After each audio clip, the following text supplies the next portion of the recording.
Welcome to GenVisibility interview series. We bring visibility to our genesis, geniuses, genealogy, generosity, and gentleness. You may feel isolated or alone, but you are not. We are a vibrant, thriving, creative, and amazing community. We are adventurers, trendsetters, and trailblazers. If you want to be part of GenVisibility, please submit our form by visiting our website, genvisibility.com.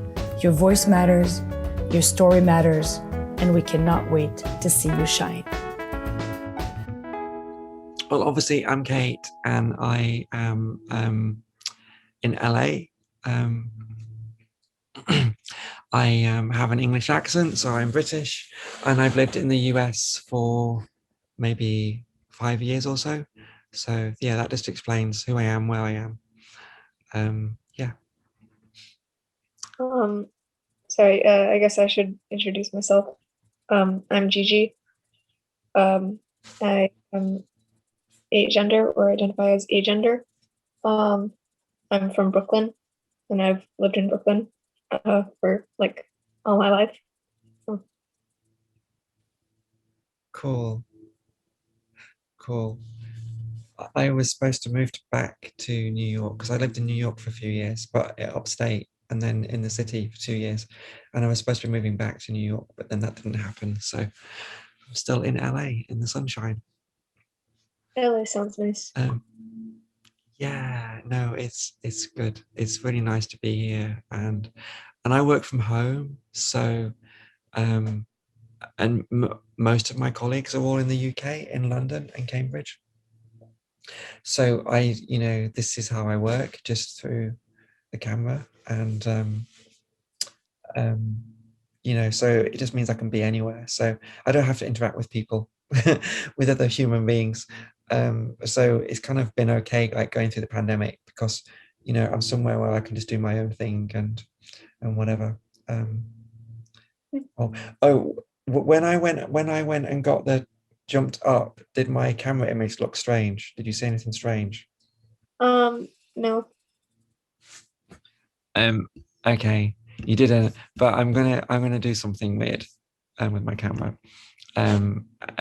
So over this last year, since the summer, when I needed on my calls I wanted to make my calls a bit more interesting and have someone who I could have as a guest. Like, you're going to interview me, I wanted to interview somebody else, so I wanted to ask someone else questions, and I didn't have anyone to interview, so I decided that I would have to do it myself.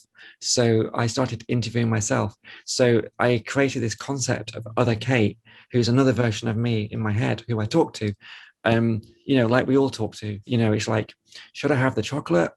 Or should I have the raspberry? Which one should I don't know. Which one should I have? That conversation you have in your head. I decided that's Other Kate. So I created Other Kate. And so she can bring me a cup of tea if I need a cup of tea, which is kind of cool. So that's Other Kate. Yeah. So yeah, she brings me imaginary cups of tea that have nothing in them. But hey.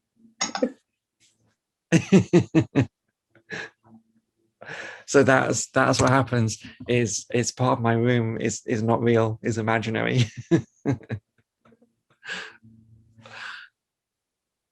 Sorry, that's a bit weird. It's not weird.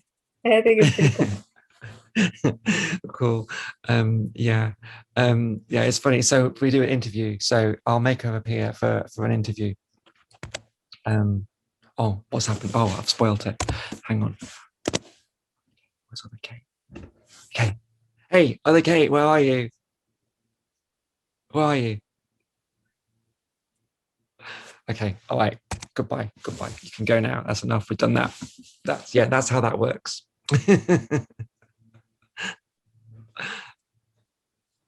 So I think we all have our other inside, and we can kind of identify that other, and then, so she's the superhero version of me, who climbs mountains and does TED Talks and stuff like that, and I'm the lazy one who just wants to stay at home and not do anything. But it's okay, I can get away with that because I know that the other Kate, the superhero, comes out and does the things I'm too scared to do. So that's how that works. cool. Sorry, I'm talking too much. Do you want to ask me the questions you want to ask me? Not really. Like, what are your preferred pronouns? Oh, she, her. Yeah. Okay. I don't really have any other questions, to be honest. Oh, okay. Okay. Yeah, because I'm not sure how this works and what we're supposed to do. Did you I because think I you're thought you interviewing me. I'm not really sure though. I thought you were interviewing me. Is that right? I'm not sure. I was told that you were interviewing me. Oh, I misunderstood the other way around. I didn't know how that worked. Okay. Okay. Oh, That's what I was told. And no one's here to help us. I don't know how that works. Um, do you want to know anything about me and my life, or do you want to know anything about anything? I can sure. help. Yeah, sure. What would you like to know? Um, I'm not really sure though, to be honest. I'm sorry. It's what, sorry? No, I'm not really sure though, to be honest. I've never actually Okay. interviewed before, so I'm not really sure. Okay. If you did interview someone, what do you think would be a question you might ask? Um, Probably maybe where they were from or what they like to do. Okay. Yeah, okay. Well, I've said where I'm from, which is from the UK, from Cheshire in the UK, which is kind of in the middle of England. Um, and that's where I grew up for the, first 10 years of my life.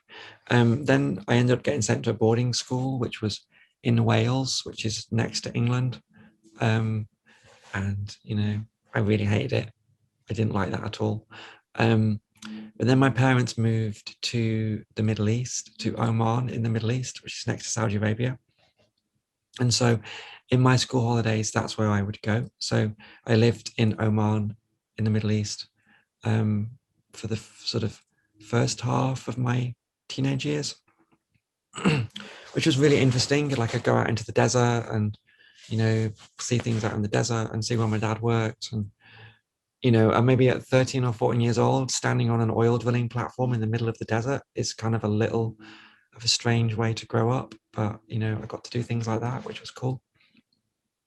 And then my parents moved to Brunei, which is, I'm not sure if you know where Brunei is, but it's a very, very small country on the island of Borneo near Singapore.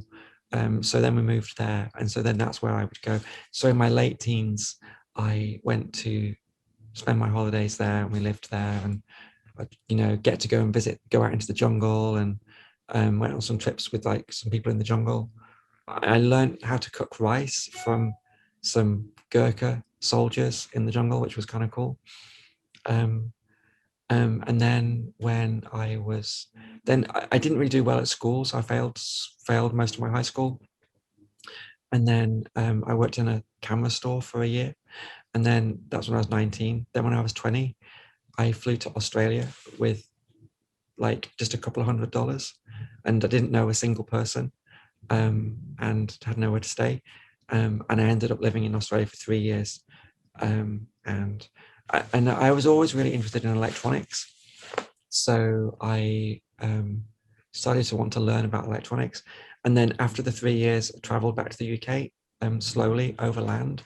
Like it took most of a year to get back. So I traveled through Asia quite slowly, which was fun. I worked in Hong Kong for a while in a bar. Um, and then I went to uni. I managed to get into college when I got back, and I studied electronics and I worked really, really hard. And I got a very good degree in electronics.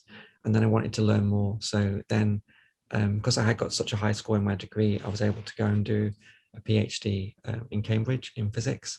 And I studied the physics of electronics. So I studied how you can move electrons around one by one to kind of make little circuits with only one electron in, which was kind of cool. And then I worked for a tech company for 4 years after that. And then I started my own business, which I'm really interested in how you make everyday things around us. So you touch them and they talk and they play music, and so how everything around us can kind of be magical. That's what I work on, and I started that about 15 years ago. But I didn't transition until I don't know, actually.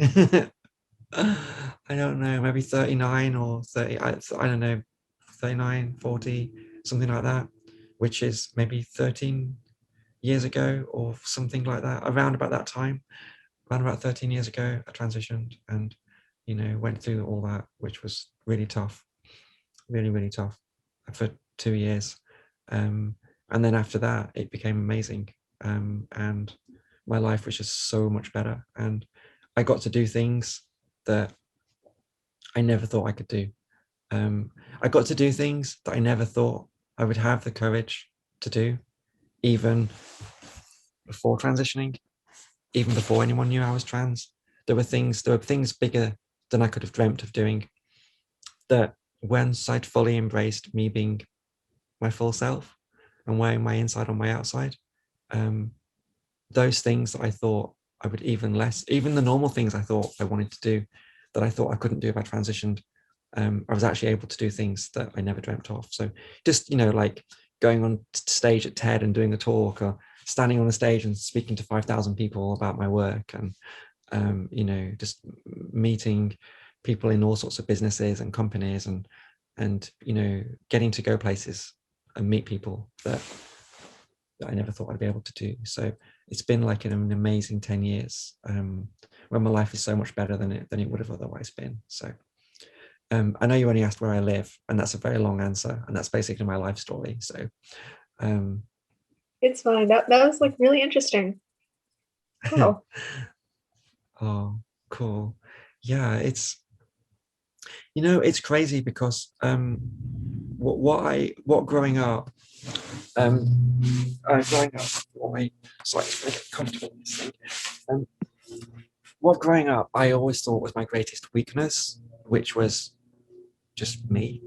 I realized later in life that my greatest weakness was actually my greatest strength. And when I fully embrace being myself, it's actually a superpower that everyone has. And most people are too scared to wear their inner superhero on the outside because they're embarrassed. But when you do, it's a superpower. And the only people who hate you for it are people who know that they're too scared to do it themselves, and they're jealous. And that's quite amazing. Yeah. Yeah.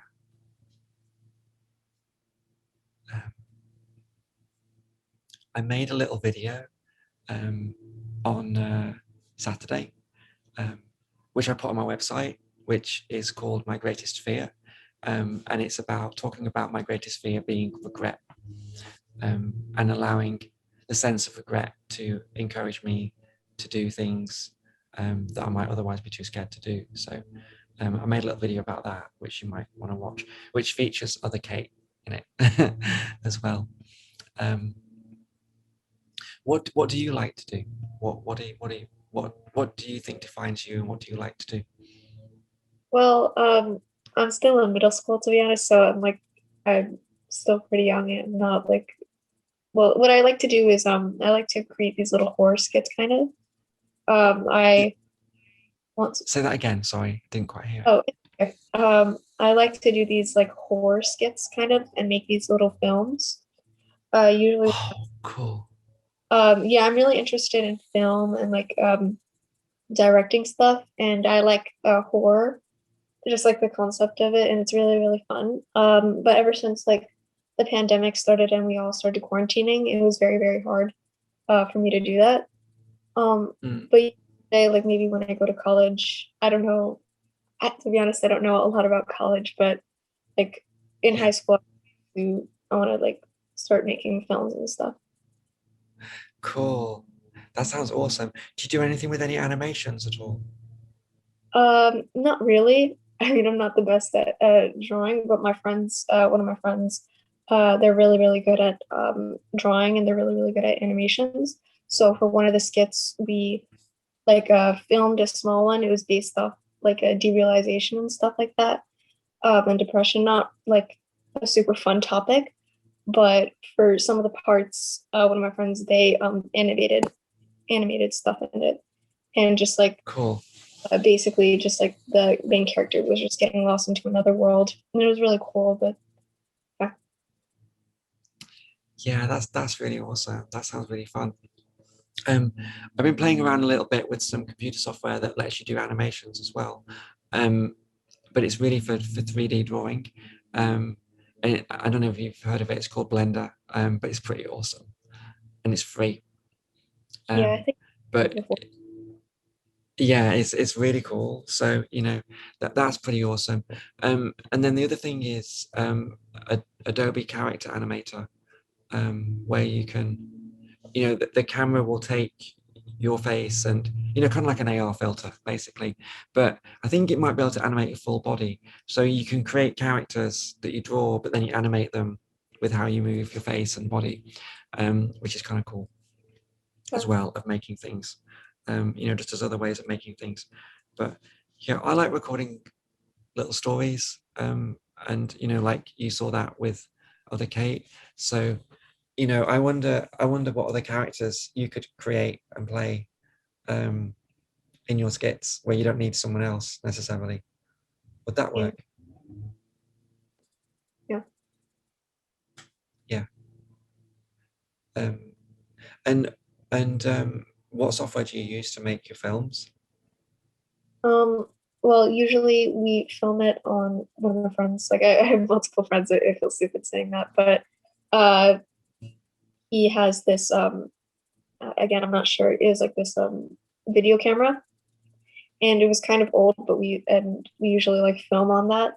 But then again, when the pandemic started and quarantine started, I would start filming on my phone and my iPad, and then we would Yeah. upload the video on the computer and add like music and effects and stuff.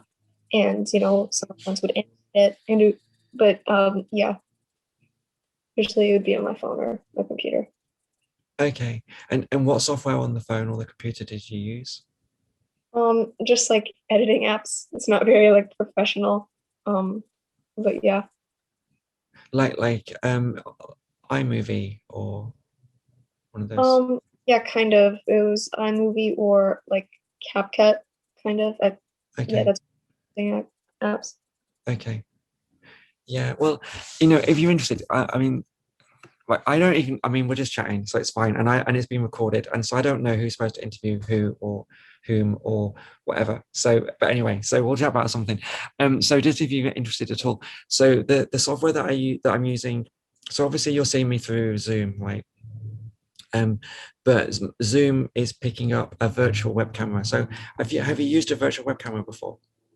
Do you know what I don't that means? Or I don't really know what it means. I'm not like the best at no? this Okay. stuff.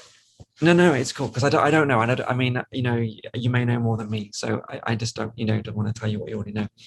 A virtual web camera just means what Zoom sees, because with Zoom you can choose what camera you want to use. So I've got my Nikon camera, which is a DSLR that's plugged into my computer, and so I have like a 4K camera feed coming into my computer, which is great. But then I take that into another piece of software that then can mess about with the image and add things to the image. And then that software puts out a virtual web camera. So when I go to Zoom, it shows the option of my Nikon camera or OBS virtual camera. And so I choose OBS. And so that means that there's some software in between Zoom and my camera that can do stuff to the image. So I can add anything over the top, So what that means is, so if sorry, I don't know if this is interesting at all, but you said you're into film, so I thought I'd share it with you. Is it okay to chat about this? Oh yeah, that's fine. Yeah. Yeah. So if I turn that off, or if I turn that, so this is what you're seeing is my camera, right? So, oh gosh, moved the wrong one. So that's that's my camera feed. I can move that around, right? That goes into OBS. And then what I do is I pre-recorded a loop of my oh no, okay, that's me pretending I'm not here, by the way. That's what I do on my phone calls. If I have really long phone calls and I want to go to the bathroom or just like go and get a cup of tea, I just play that, and then they all think I'm sat there listening. Actually, really smart. but really, let me think how to do this. Let me think how to do if I can do this. What button do I press? Oh, okay, no, but really I'm here. Oh no, that's because it's this. Sorry, 1 second. I don't know what's supposed to. So yeah, so this is me really. I'm just hidden away, but I just hide myself with that thing. But I'm here. Okay, I'm weird.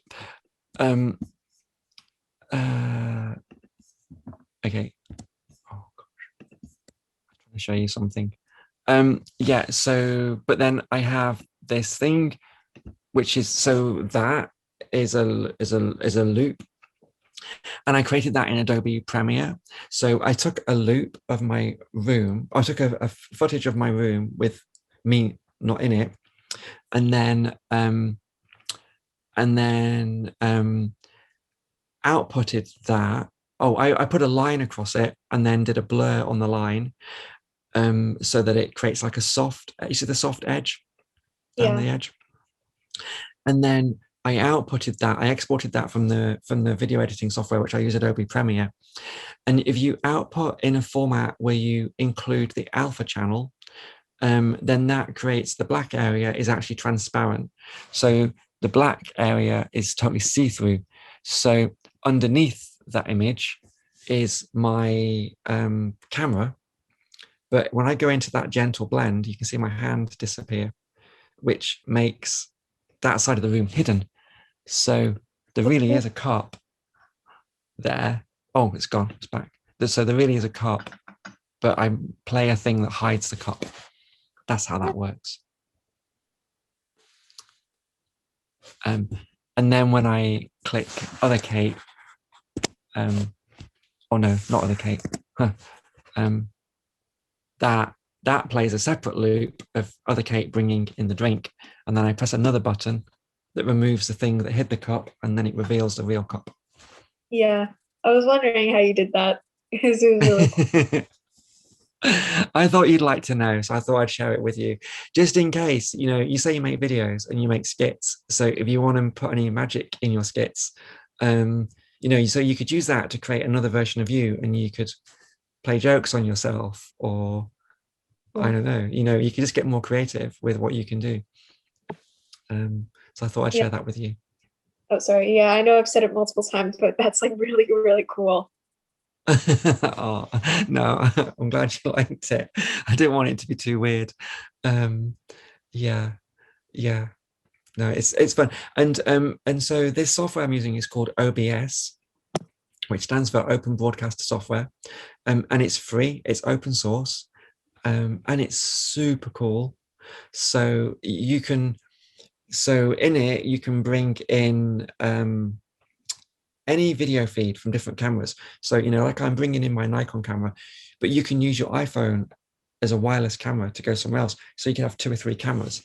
You know, I can bring in the same camera again. So I can bring in another version of my Nikon camera and have me there, and then make a smaller version of me or something, and then put that somewhere else, which is kind of weird. So, you know, there's just all sorts you can do. And you can delete that. You can put videos that are playing, or colors, or remove things, green screen, all sorts of stuff you can do.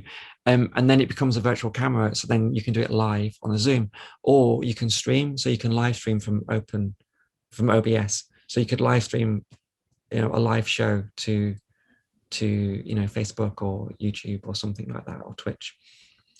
It's software that gamers use. So when gamers are doing their thing on Twitch and they've got their high score and they're pulling in these things and pressing these buttons and things happen, this is a software that they use, but I use it to do my phone calls and other Kate and stuff like that. So I don't know, if you're doing skits, you might, you know, it's free, so you could give it a go. Yeah, I think I have to show that to my brother because he's like obsessed with I don't know, these like YouTubers, like these gamers and stuff, and he wants to do it himself. But yeah. Yeah, that's how they do it. They use this software. It's called OBS, and it's free, and it's really great. Yeah, it's fun to use. Is it Because you just, can record. sorry, Sorry, go ahead. No, go ahead. is it just on like computers or laptops, or is it on mobile also? This is only on a computer, on a PC or a Mac. Yeah. Okay. Um, I, I can't think of an equivalent on a phone. But yeah, it's on a computer. Okay. But you can record in it, so you could use it to create a recording of a live thing, and then you can set up keyboard shortcuts, so you can just press buttons on your keys that trigger like animations, images and things. So you can make animations in other software, and if you make animations with transparent backgrounds, then you can press a button and a thing will happen. So I use it for my work as well. So if I switch to my company things,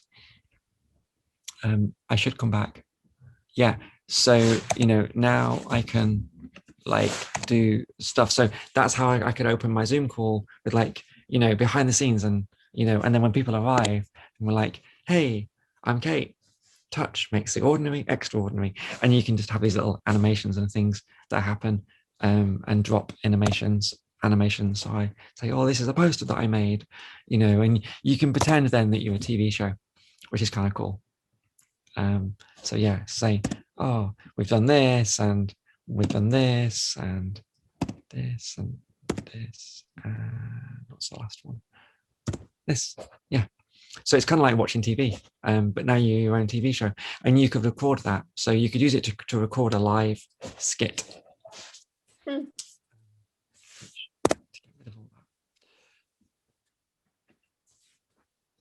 Do you want to ask me another question? Um, Oh, I'm not really sure, to be honest. Like I keep saying multiple times. But yeah, I'm not sure.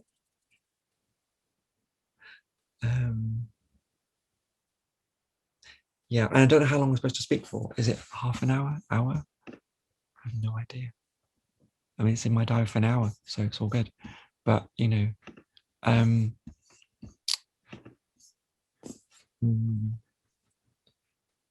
is it anything else like you want to know about my life or what I do or any aspect of being trans or anything like that? You can ask me about anything. Well, for my last interview, it was like I guess I can ask you a question. What is a question that you want people to ask more? I guess. Gosh, that's really hard. Yeah.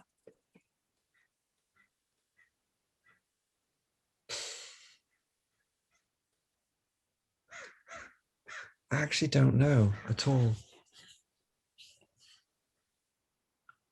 I really don't know.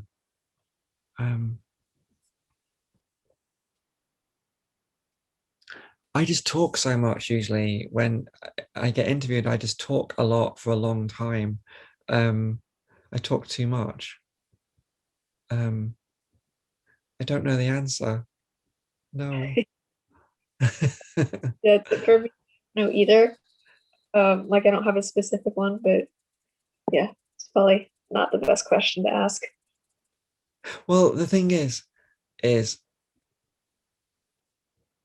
I do get interviewed every now and again, and and everyone asks me questions about my work and about what I do, and that makes me really happy. And if I was always being asked to be interviewed and be in places and just be asked about questions about gender and transitions and things like that, then my answer to your question would be, I wish people would ask me more questions about who I am, what I feel, and what I do. But I'm really lucky, and that's all people ask me about. So people generally ask me questions about things that I'm really happy to talk about. I'm happy to talk about anything, but it makes me happier to talk about things that are to do with who I am, what I do, what I dream of, what I create, and what I've done, rather than questions about what I am. Because those are generally quite boring if they have no relation to the people that I'm talking to, or the people who might, see the interview. If it's just curiosity from people for whom it's not relevant. And so I'm really lucky that generally I get asked questions about and get to talk about everything that I do, which is great. So I don't really need anyone to ask me anything any different, I guess. Is that fair enough? Yeah, I guess so. Um, well, I guess if I was supposed to ask a question, or unless you want to talk, like what do you do every day? What do you do normally every day? Yeah. Most of my day is sat here on a Zoom call. So it's 12:34 here, and I got up late today. So for me, that means I got up at 7. And my first Zoom call was at 8 a.m. And I have had back-to-back calls since then. And that's fairly normal for me to just have constant video calls with people about my work and with my team. So there's 7 people in my business. I'm the boss, and my job is to sort of run and look after my team. So normally the big first part of my day is being on calls with my colleagues, either speaking to them as a group or individually, listening to what they're working on, helping them with what they're working on, making decisions together, and thinking about what we can do. So with one of my colleagues, I'm also we have like a little side project where we want to be artists. And so once a week we have a 1-hour call where we are just dreaming about what if we were artists, what could we do? What would we build? What would we create? So that was my call previous to this, was with my colleague Madhu. And we were just chatting about what we might create if we were to build a piece of art. So that's what I do. So that's a big part of my day. And then like doing my emails takes a bit, and then doing some of my work. So because all of that is my work, but I'm trying to do some experiments and build some things and make some things with paper, with electronics. So I work on that a little bit sometimes. Sometimes I get my soldering iron out and have to solder something. So I do a little bit of that. And then in the afternoon, I try and make sure every day I go on a walk. So I try and walk for 6 miles every day. Pretty much every day I go on a 6-mile walk at the end of the day. But I usually do that about 4 o'clock. I'll go and walk for 2 hours, either up a mountain, on the beach, or along the street. So I walk 1 hour somewhere, then 1 hour back, and then come home and have my dinner, and then watch some terrible TV, or now go on Clubhouse in the evening and chat to people. That's generally my day.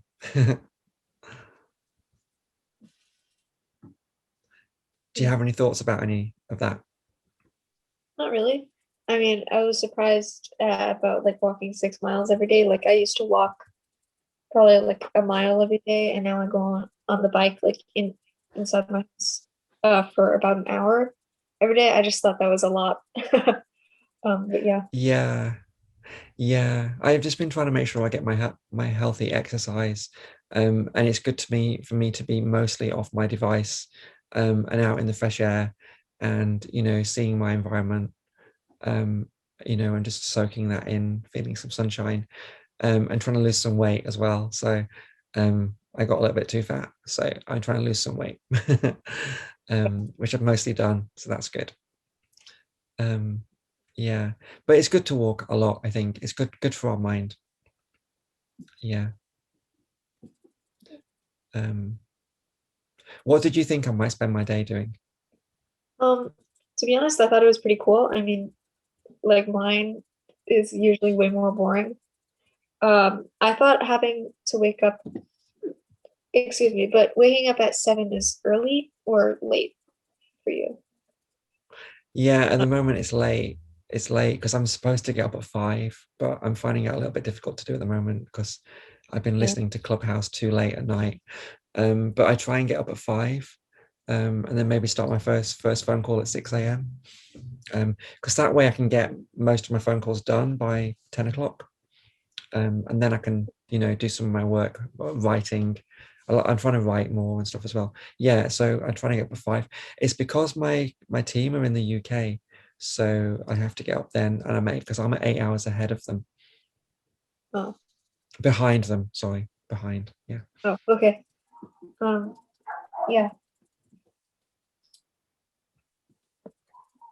Um, yeah. How often and how much of your day do you get to spend making your skits? Usually it's around half an hour. I don't really spend that much time. It's very rare actually now, to make skits because me and my friends were always like spitballing ideas on what to do. Um, so usually after school, I would, spend about like an hour and a half, just, like sketching out ideas and writing down some just like very early versions of some scripts. And the annoying part is that most of us were always too busy to actually doing that to do the skits, especially because like usually we would do them all together, but now we're at home all the time, so the setting is going to be different. So yeah, usually we would just write scripts.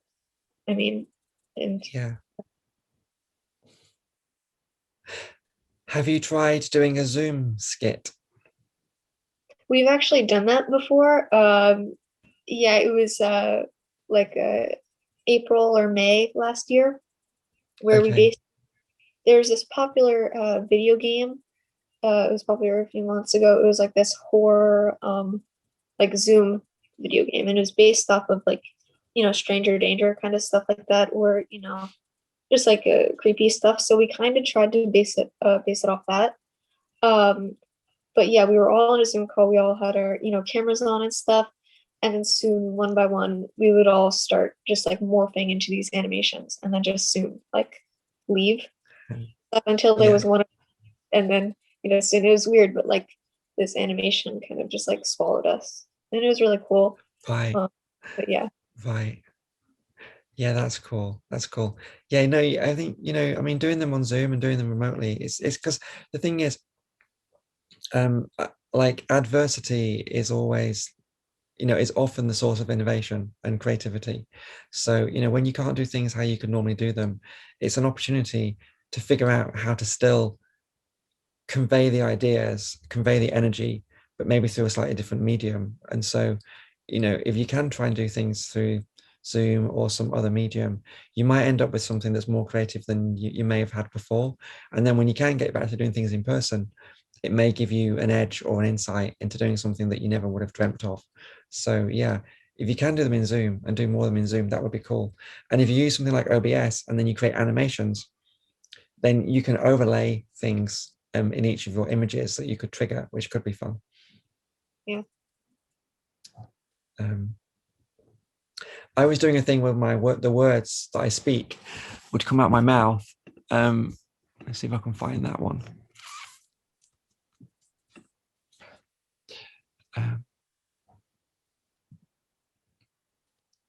Oh gosh, it's got the weird background. Okay, is that going to work? Why am I not there anymore?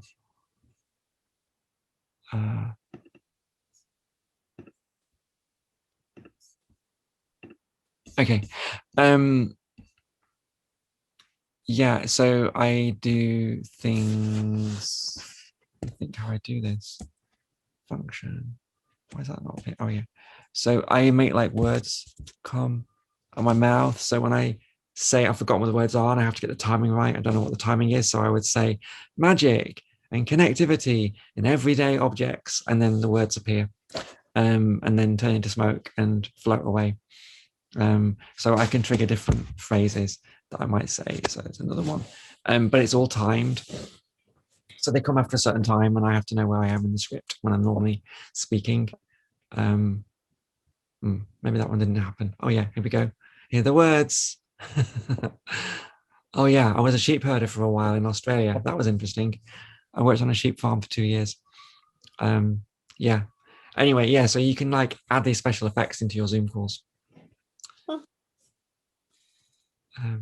So you can make a spider come down or something, like, I don't know what you might want to do. That's just a bit random, but yeah.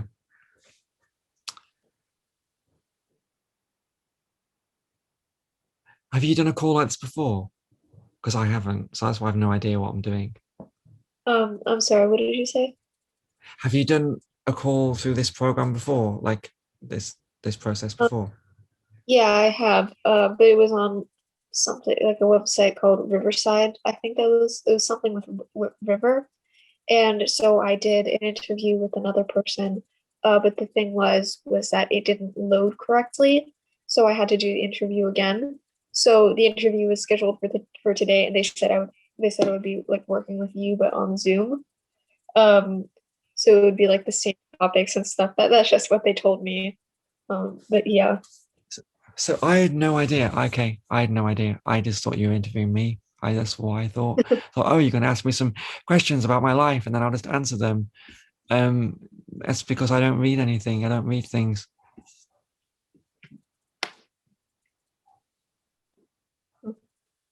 Yeah.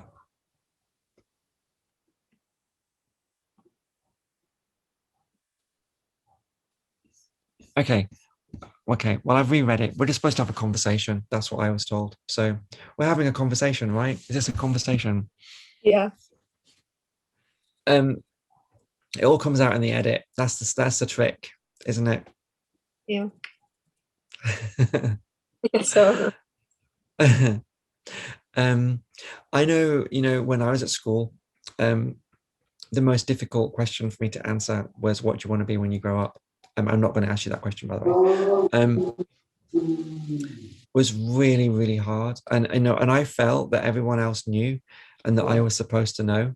And I just found that very difficult to deal with because I didn't know. And so I imagined that I'd never even grow up, because I just couldn't imagine that happening. And and I just found high school really, really difficult, really challenging, which is, even though I was reasonably smart, it's kind of really why I ended up failing.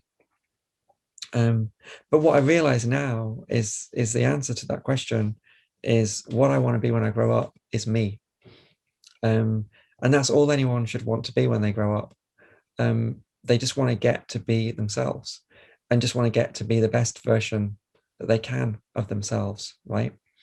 And if we're really lucky, we can get that. But if we're even luckier, then whatever we're interested in can become our job and can become what we pursue, or our job, or our hobby, or our passion.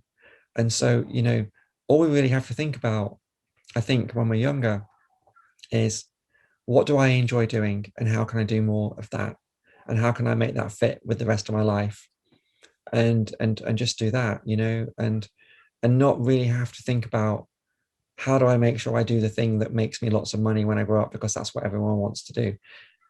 Because the idea of money is money makes you happy, but it's a little easier to cut out the middle. And instead of your goal is to make money so that you've got money to make you happy, you can just aim for doing stuff that makes you happy and then cut out the money and miss out in the middle. So you seem, you enjoy doing film and skits and things, and so just if that's what you enjoy doing, and then just doing more of that and just being creative with that. And it just, you just kind of find that thread of that thing you enjoy and just pull that thread more, and see where it takes you.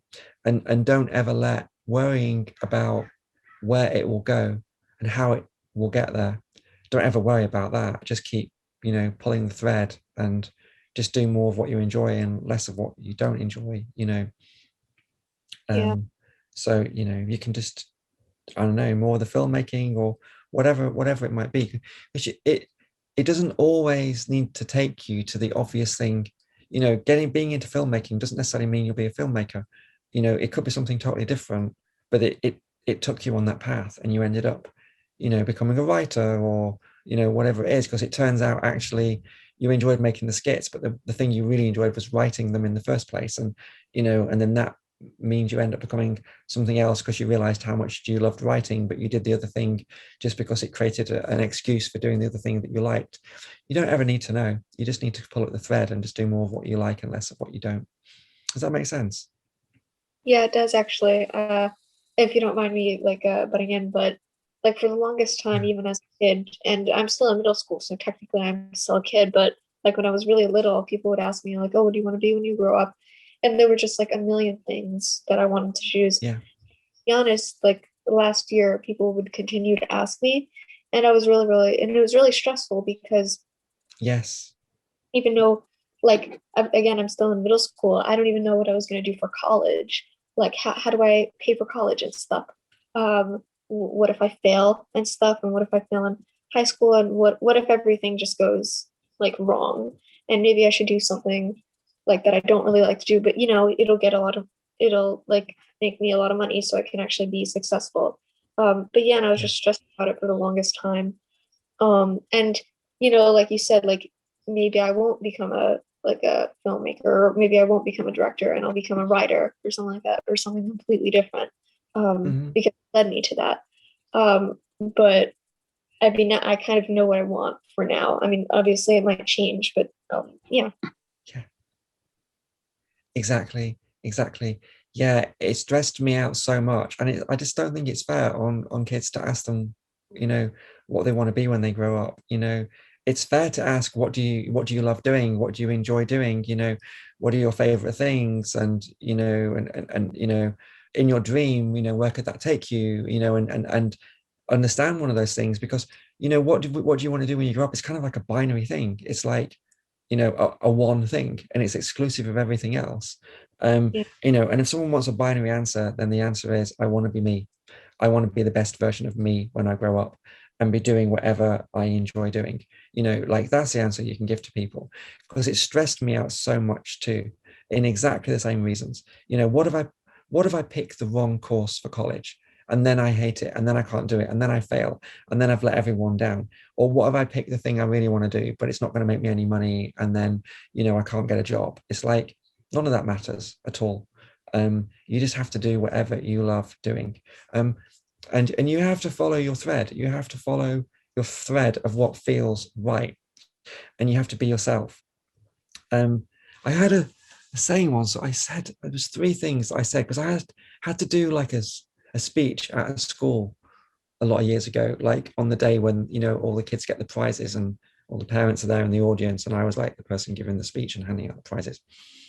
I forgot what the three things are. I said it was something like um, the greatest you can be is yourself.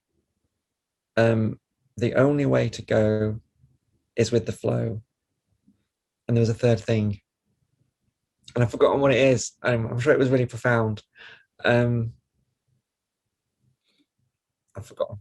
But anyway, you know, that's how I feel about things. You know, we should just follow our thread, do more of what we enjoy, less of what we don't enjoy, not worry about what it takes us, because you just do not know what's going to happen. And people have plans, and you know, and one day they'll realize that plans are not what happens. Plans are an intention of what might happen, but they probably won't happen.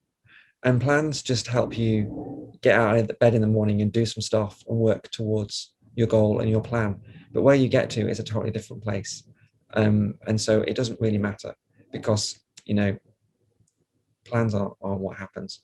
Um, you know, and you know, I say to my kids, I have two daughters and a son, and I tell them I say a few things. One thing is, it's the most productive thing you can do every day is nothing, which they find a little strange. One day my daughter was sat next to me on the couch, and then she looked at me and she said, "What? What are you doing?" I was like, "What do you mean? What am I doing?" She said, "What are you doing? You're just like staring." I'm like, I'm doing nothing. I'm thinking. She's like, I've never seen anyone do that before. It's like she'd never seen anyone sit and think, because people are normally on the phone, watching TV, playing a game, eating food, doing a thing. And we live in a society now where we don't do nothing. And every day you should do a little bit of nothing. And then and nothing might happen. Or an idea might pop in your head, and it creates space for magical things to happen. So yeah, that's what I tell my kids every day. The most productive thing they could do is nothing. Yeah, and and I don't know, and I just want them to sort of follow their thread and do whatever they feel is right. One of my daughters dropped out of high school, and that was okay because it just wasn't for her. And she spent this time just exploring life and living with me, and we go on adventures and stuff, and now she's 21 and she's figuring out how to get into college because now she knows what she wants to do. And I couldn't let the stress of her having to deal with the process of college or school and be there when you don't feel like you fit in. It wasn't right for her. It's right for most people, but not for her. But she was able to just sort of explore and discover herself. And now she sort of knows what she wants to do. So now she can figure out how to go to college, and she can do that, at the right time. I didn't go to college when I was 24 because, I was so stressed with that. That's why I just ran away to Australia pretty much. And, I worked on farms and worked in factories and picked grapes and herded sheep and picked tomatoes and worked in a factory moving boxes and just traveled around the country. I did that for 4 years, around the country and around the world, and went to college when I was 24, like I explained before, when it was right for me. And it took me a lot longer to get the courage to be fully myself. But yeah, I say the same thing again, I've said a few times. The answer to what you can do when you grow up is be yourself, be your best self. And people need to get out of your way. If anyone's getting in your way, I'm sure no one is, of their idea of what you should be. I think just the fact that you're speaking to me and able to live the life that you're leading means you don't have those things in your life that a lot of other people do, which is other people wanting you to live their life. But so many young people are expected to live the life that their parents couldn't lead and that they want them to have for them, which is well intentioned. But we are not our parents, we are ourselves. And the greatest we can be is ourselves. Yeah. What does any of that make you think? I'm not really sure, but I do agree with you. Well, for the expectations kind of part, but I do agree with you for all that. Feels stupid because they don't have much to say, but I mean, usually like last year, again, I keep speaking about the pandemic and the and quarantine, but when it started, I really wasn't doing well in school, and it was incredibly stressful because we all had to be on our devices, and my teachers, my school, they didn't know what to do because we hadn't had a pandemic really. We've never we've been in a pandemic before. So it was just really stressful because no matter what, my teachers would still assign like these assignments just constantly, and they just kept piling up. And I was afraid of telling my parents that I wasn't doing them, and because I thought, as a young kid, I felt like my parents wanted me to, be above average and stuff like that, but they wanted me to excel. And the thing was I wasn't good at that stuff. I just wasn't, wasn't clicking correctly. I just was not good at that stuff. And especially like for math, to be honest, I failed horribly in math. And it was just so stressful because, as a kid,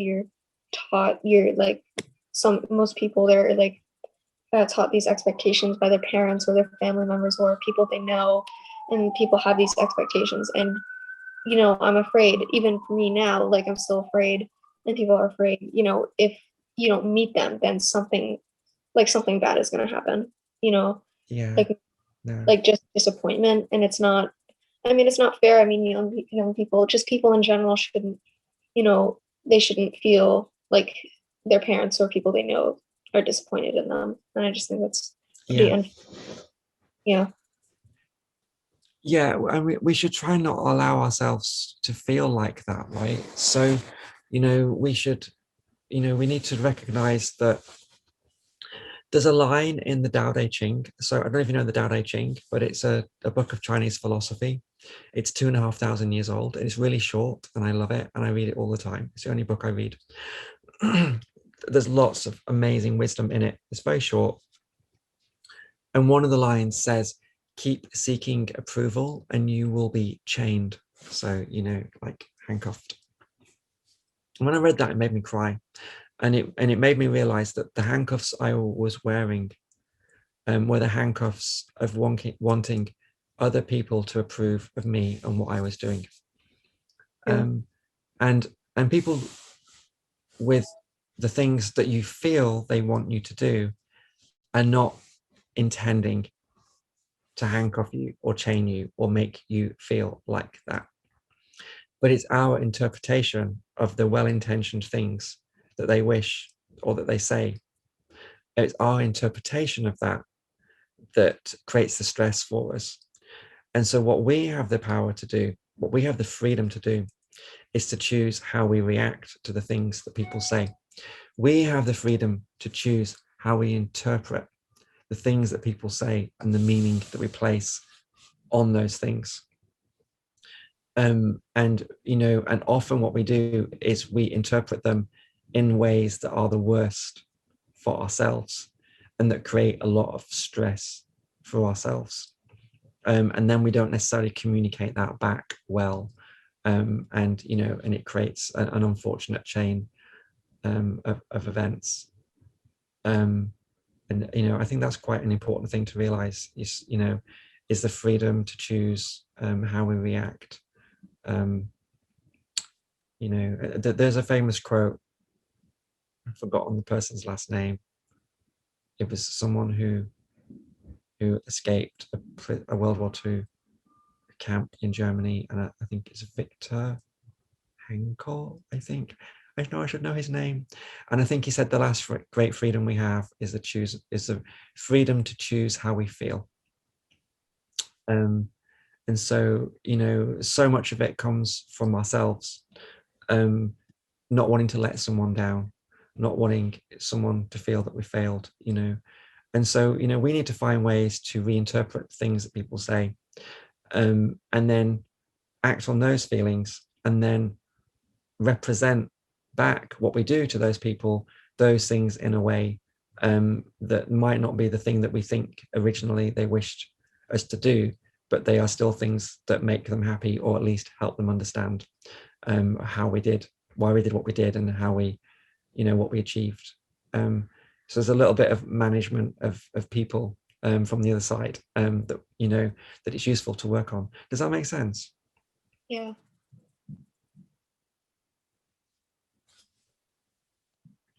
Yeah. Sorry, I have to mute myself for a second. Oh, okay.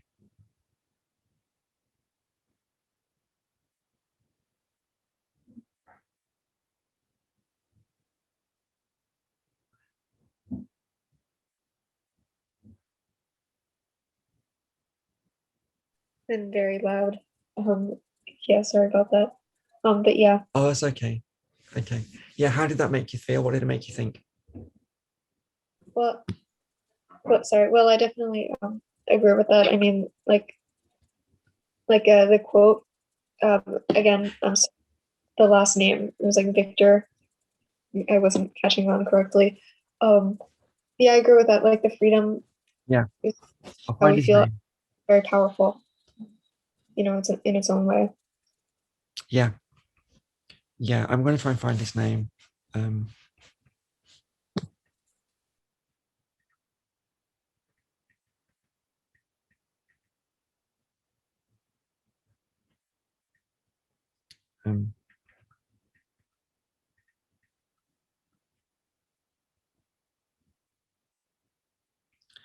Viktor Frankl. And Frankl is Frankl. NKL. The last of the human freedoms to choose one's attitude in any given set. I'm going to start again. The last of the human freedoms to choose one's attitude in any given set of circumstances, to choose one's own way.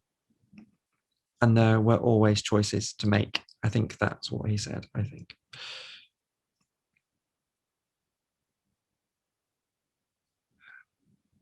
Yeah, which is kind of cool. It's kind of cool. You know, but you know, and it's also moving some of the blame around. So, you know, it's, you know, that person's expectations are making me feel that I should do this, and that is putting me under a lot of stress.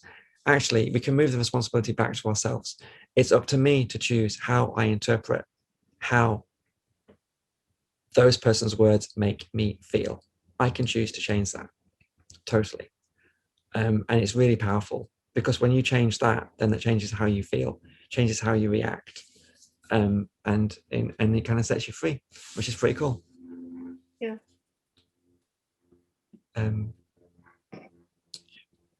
Yeah. When I was transitioning, which was, you know, a difficult age to be, nearly 40, transitioning, I got a lot of, you know, a lot of abuse from people in the street. More often than not, people staring at me. And some people, you know, did things to me that was not nice. And so that made me very conscious of everyone staring at me. But then, you know, after a while, I realized that people were staring at me because I was looking around to see if people were staring at me. And so it was making people stare at me. And then the second thing was, I was like, when people are staring at me, I get in my head what they're thinking about me, but I don't know what they're thinking about me. And so I choose to change what I thought they were thinking about me. So I would tell myself, oh, they're thinking that I'm that famous actress, and they, you know, they want to tell their friends they've seen me, or that you know, that I'm that famous business person, or I'm a model or something. Or they're thinking how beautiful I am, or they're thinking how brave I am and how they wish that they could be as brave as me. So you can change in your mind, and obviously not too ridiculous, but well, maybe all that was ridiculous, but we can choose to change, you know, how people make us feel. It's just hard sometimes. Yeah. And the person that's hardest on us is ourselves. You know, the person that has the highest expectations is ourselves. And so, you know, we need to learn to be kind to ourselves, and give ourselves a little bit of slack. So yeah, that's my advice to anyone. Do more of what you love, less is what you don't, and have your ambition to be the best version of yourself. And that's all we need to do. Yeah, I agree with that. Cool. Okay, well, we have chatted for a while. I hope you've enjoyed this. I know I have. It's been nice to meet you. Yeah, nice to meet you. Get to know a little bit more about you. Did I hear that you like to play the game Among Us? Yeah. Yeah, actually, we played. I played a lot with my friends. It's really fun. You know, sometimes it gets annoying because, you know, a lot of the players can be just like rude in general. Like if Yes. quickly, and you know, but otherwise, if you're just playing with your friends and stuff, it's pretty fun. Yeah. Yeah. So my daughters play with it. So my daughters are 19 and 21. The main thing that annoys me about it is I don't get why it's called Among Us, and it should be called Amongst Us. That's the thing that gets in my head. Why is it not called Amongst Us? That's the right word, isn't it? So yeah, and my daughter who's 21, her girlfriend also plays it, and then often they're in different cities, and so the three of them play that a lot. And they've had me playing it as well, so I'm not very good and I get confused. So I leave that to them. I don't do that anymore. But yeah, I know my daughters like playing it. Cool. My battery's getting low. I'm getting little messages that my battery's low. So you can still hear me, right? I can hear you. Can Yeah, I? my battery is actually low too right now, but yeah, Okay, cool. Okay. This has been great. It's been really nice to meet you. I'm always happy to chat again any other time that's helpful. okay. Yeah. Yeah. All right. Well, Oh, I'll say sorry. goodbye. No, go Yeah, ahead. yeah, well, just to be honest, I'm not 100% sure how we end this, but I guess I could like say goodbye. You can say goodbye, whatever. But Yeah. Does it save a file or something? Or I see it recording right now. Like there's a small button that says recording. I'm not recording. I I'm don't not think recording. oh. No, I'm not recording either. It was set up by somebody else.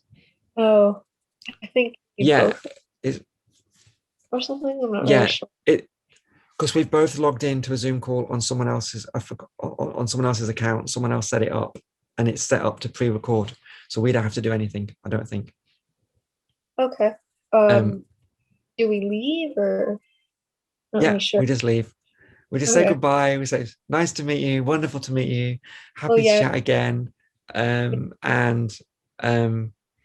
just go and be awesome. Just go and be as awesome a version of you, whatever that is. Just be that. Be the best version of yourself, and just do more of what you love. That's, just want to say that again to you. Just be awesome. And and also just the thing that I try to do is I try my best to not let whatever makes me different be the thing that becomes who I am. Who I am is a creative scientist, engineer, person who likes telling stories, and builds awesome shit and does talks. Like, that's who I am. And any other aspect of who I am is not relevant to me and my daily narrative. So, go and be the best version of yourself, and don't let anything that makes you different get in your head and dominate in any way at all. Because whatever makes us different, usually there are far more interesting things going on. So, let that be who you are. Yeah. I mean, for you, you're like a really amazing person. I mean, it was really, really nice to meet you actually. And what you do is, super cool and super interesting. And I love the camera trick and stuff. Or the camera trick, pretty rude to be honest. But yeah, and it was really, really fun meeting you. I mean, I would love to. I actually don't have a lot of time right now, but I mean, I would love to actually chat again. That would be really fun. Yeah, whenever you like, it's cool. It's always good. Or send a message or whatever, and it can be via someone else. It's all good. But, it's all good. Always happy to help. And, always happy to help and chat with someone. So, yeah. All Well, right. well, bye. Yes, it was really. Bye. Bye. Take care. Thank you for being here and for listening. We hope you are feeling inspired to share your own experience and reality. If you like this video, please share it. You can follow us and hear about our latest video on Facebook, Twitter, and Instagram. And please subscribe to our YouTube channel. And remember that you are valued, you are loved, we see you.